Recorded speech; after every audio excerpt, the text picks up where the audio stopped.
Welcome back to our live coverage here at the Adelaide 500. We are counting down to race start here for the final race of the season, and this is the ultimate farewell to two of our very best in Supercars, Tim Slade and Mark Winterbottom, calling time on their full-time careers. And this is the ultimate show of respect and thanks from the entire pit lane. Every single guy and girl that is a part of this game is now lining the pit lane to congratulate them, to say thank you for their incredible contribution.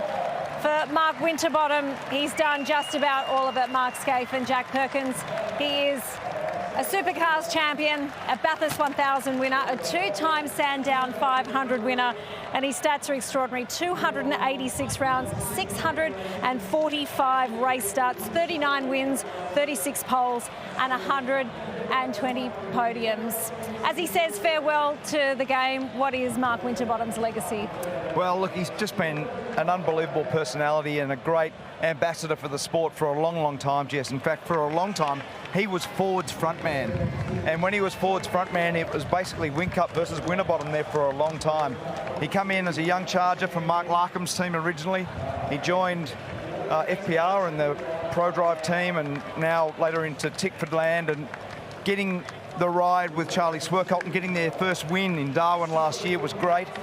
So for me, he has just been an absolute champion of our game, and we should celebrate everything that he's done within the sport. Yeah, Mark, I couldn't have said it better myself, and to me this is a really fitting tribute. It's something that the ball codes have done really well, and it's something that we're learning from and doing more and more to really, pay our respects to these guys. And like you said, for me, Mark Winterbottom was the Ford man. It seems a bit strange to see him finish in Holdens and now Chevs, but if the rumours are true, I think he might be back in the Blue Oval next year. But you're definitely Ford's man. I remember him racing against yourself too, Mark, in those early days, and you could tell he's a talented guy. I remember first seeing him at the go-kart track when I was racing go-karts, and you knew he was going to go the whole way, and it's a credit to him to have stuck it out this long. And he did tell me the only one he didn't win was the Adelaide 500, so he's got one more chance to get that trophy in the cabinet.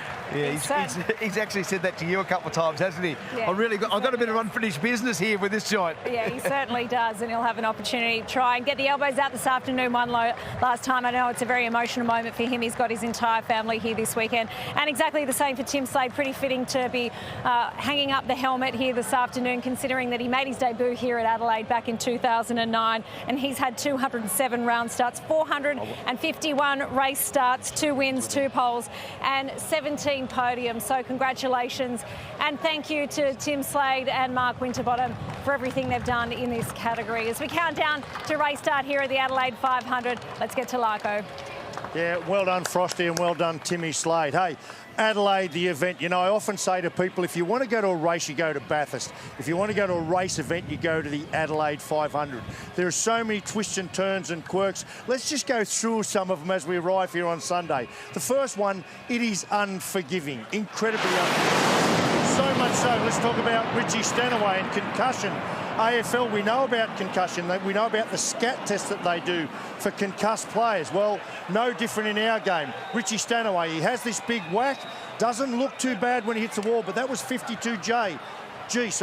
Rattles the brain around inside the skull, and he was concussed. They give him what's called a scat test. There you go, 52G. That was the other couple of crashes yesterday, which is a cognitive test where you've got to answer some questions. He failed that miserably. He came back again this morning to seek a drive this morning. What do you know? There's a neurologist in Adelaide that opens up a concussion clinic on Sunday mornings for Adelaide Sport from Saturday afternoons. They tested him again this morning.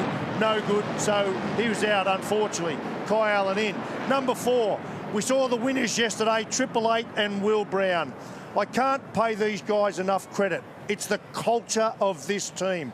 They have bred champion after champion. I mean, check these guys out. I mean, there's some pretty good people been through it. But what amazes me with 888 and what they've done is this. They've managed to change ownership. Jamie's now there. They've brought 2 young guys in, and still they continue to win championships, first and second in the championship.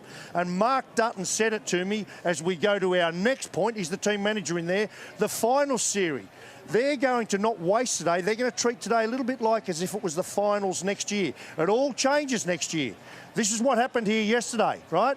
So Brown wrapped up the championship yesterday. When we go to next year in the final series, completely different.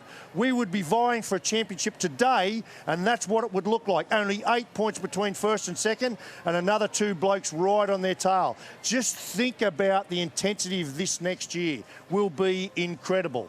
Then the next one, turn 8. We have spoke endlessly about this weekend. 4 massive big crashes, probably about $500,000 worth of damage we've seen. All of them just trimming, clipping that apex when the car turns on fresh tyres and into the wall. Nothing new here. We've been coming here for 25 years, and endlessly cars have made a mistake there and paid a big price. But you know what? Turn 8 is a feature of this joint. It makes up a big part of the character. And then we get to my favourite part, the event. I was actually here when we had the first one in 1999 driving, and it's always been a magnificent place to come and race, participate. It's so much more than a car race. There's motorbikes, they put on speedway. There's all sorts of things, including some of the best rock concerts you'll ever see. We had, Crowded House last night, Cold Chisel tonight. Here's some footage I took from my own phone. Keith Urban was here a few years ago. I could almost smell him, I was that close. How cool was that? But you know the best bit about coming here that I love is the families, the fans, the people that buy the merchandise, that watch on the TV, that pay the ticket prices. There they are all up there. Just an outstanding turnout as per usual. So I say thank you to you all. Fantastic. You've really got to stop smelling Keith Urban. But that's the FAO team that's over above us at the moment. This is all part of the atmosphere of this incredible event. And like I mentioned, he's been here since day one. And you have too, Garth Tander, as well. How have you seen this place change and this incredible event evolve?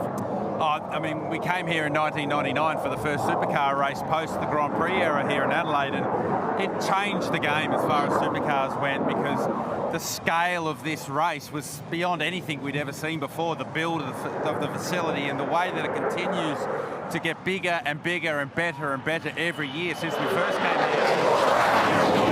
I mean, the jets weren't even allowed back then, Brent, so you know, it's a very cool race, and it changed the game as far as drivers as well, because we'd never done a 250k race around before, so you had to learn how to be a lot fitter really, really quickly. And the conditions have been incredible over those different years as well. Cars are rolling out now, so we're not far away from being the last race of the year underway. But GT, as the drivers roll out, the different mental attitude of drivers here. I mean, you've got guys like we've seen, Tim Slade, Mark Winterbottom, who hang up the helmet. That's a different mindset. Will Brown won the championship.